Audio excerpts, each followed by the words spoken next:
all the magazines and all the major press, and so we're trying to do it properly. We're trying to be I know they're not the coolest band, but I will stick up for them. Elliot Minor, mates of mine, and they actually recorded their album basically about 2 months after we recorded our EP in 2006, and they're releasing it on the 28th of April or something. Bloody hell! So it's They're like, taking their time. I mean, because they were on one label, they were on like a kind of small indie label, and they released a single and did really well. Then they released another single and did really well. Then they got picked up by Warner Brothers, who released more singles, and then Warner Brothers were like, "Well, we better release the album, but let's release another single." And so they've just been brilliant, and now they're going to release an album, and they've already done about 5-6 singles off it. But so as I say, so it does take time. People are always like, "Oh, when's the album going to be out? When can I have it?" But I think when you're looking at it from a sort of trying to get the biggest possible reaction from it, you want to make sure you can do the best to do that. Yes. Cool. How important are reviews and your reaction to all the positive feedback from the press and feedback from the fans? Feedback from the fans, I'd say, is like way more important. Yeah. Like, because, for example, in Manchester last time when we did Meet Last, playing with Stone Gods, we came off stage and we ran to the dressing room. We were like high-fiving, pumping fists. We were like, yes, what a great gig.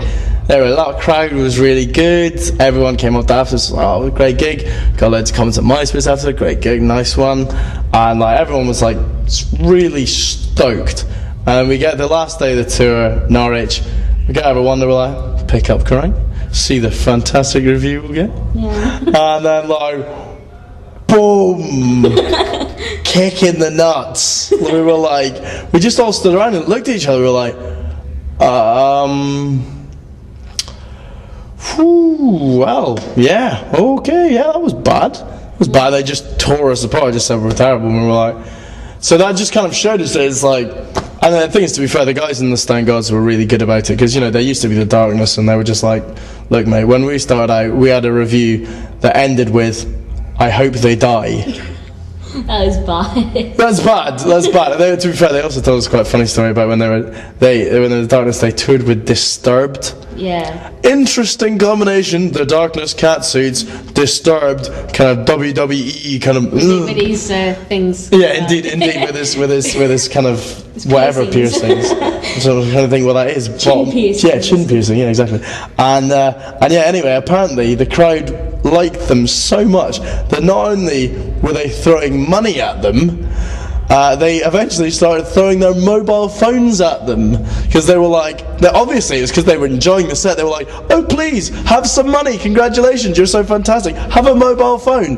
But yeah, so that you got to go to pretty extreme lengths to have that much hatred. So that's the thing, we've never had that. The most we've had is a guy like, I think we've had 3 people ever put their fingers up us. So I'd say we're kind of fan-wise we're doing all right. Review-wise, At the end of the day, it's just somebody's opinion. Exactly. And I don't know who the guy was, Mike Shields, whoever you are. Never heard of you, so unlucky. Just watch out for them, because you're gonna explode. Wow. Hopefully I don't explode. No, not you personally. Not literally explode. No. Good, because that'd be What's that, human combustion? Spontaneous human combustion. I don't believe it really exists, but if it did, and if it's happened to me, I'd be like, well annoyed. Like, just a bit. On a scale of 1 to 10, I'd be really annoyed. Okay. Do you think it's important to like interact with the fans? Do you think you run the MySpace, I know that. I know I run the MySpace, but also I've been out there all afternoon, basically. I was saying to the guys this morning, I was like, come on, hurry up, I want to get down there quickly so I can speak to everyone. But actually, and I got told off in Bristol, actually, because we got there really early, and so we'd gone for a little wander around, seen bits that were in Skins. We're like, oh, that's in Skins. And we'd been to the cathedral, so we'd had our culture for the day, and so I went back and I was just chatting with everyone, because they're all there really early. It was a really nice day, so we just having a chat with everyone, handing out flyers and bits and bobs, It was all really good banter, really good crack. And so I go inside, And so I see the girls all standing in the front of the queue, and I just sort of go up to them and I'm like, and they're all like, back again. And this woman just comes up and's like, actually, do you want to stop doing that? Actually, that's actually really not acceptable. That could actually be like a security risk. Because it actually took us quite a long time to get us all lined up like that. So, and I was like, mate, I'm just having a joke. I'm just having a little joke with them. I've spent the past 2 hours speaking with them all. It's just a bit of fun. And she was like, well, do you want us to go and find out whether the promoter thinks it's a bit of fun? I mean, do you think that's what we should do? And I'm just like, chill, it's fine. I'll just go. Don't worry about it. I was like, fine. I have a crowd full of like grumpy girls that have been standing outside with nothing to do all day, or do you want a crowd of people that have had a bit of fun in the afternoon and are actually up for having a good time? Like, Absolutely. Just seems kind of weird. I just don't understand bands that don't want to speak to people that are the people that keep them in a job. Mm-hmm. Yeah, I mean, people who like run. I mean, I can see like if people are like completely mental and are going to like completely crush you or whatever. Yeah. But you can always control a crowd. People are like grabbing you, just say, calm down. Yeah. It's all right. I'll get to everyone. Don't worry. And you just do it. And people aren't gonna try and like murder you outside. You know what I mean? It's just like, so I always try my best to speak to as many people as I can, because it's part of the fun of touring. Absolutely. Going around and meeting people and just the silly nonsense that people speak outside gigs, slightly inebriated teenagers running about the place, It's just like people that have drank 16 Red Bulls in 23 minutes, just like bang, and they're just like, oh, hi, and so it's just, it's part of the fun, it's part of the fun of going, and also, making fun of people's accents and all, it's all good, Cool. What's the crowd favourite?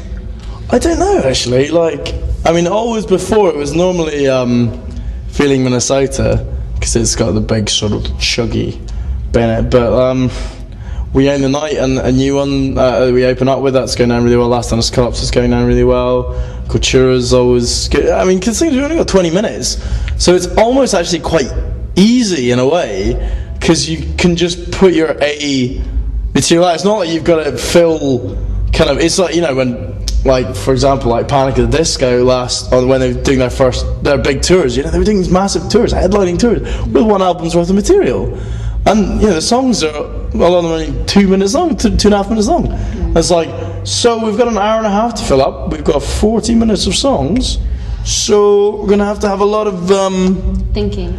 A lot of stuff to do in the other time. Whereas it's like 20 minutes, run out there, do your thing, make everyone jump about and run about, get off, have a good time. I quite like it, actually. It's good, because you should really be able to keep people entertained for 20 minutes. You know what I mean? Like half an hour, maybe to the point where people are like, I've never heard any of your music, leave now.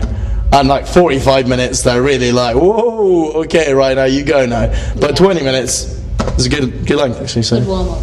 Exactly, yeah. I mean, that's as we were saying yesterday. Like one of the guys in Kilhanna was saying, it can actually be quite cool going first, because you're there to start the party. Absolutely. That's what he said. He's just like, go on, dude, start the party, man. I was like, I will do. Cool.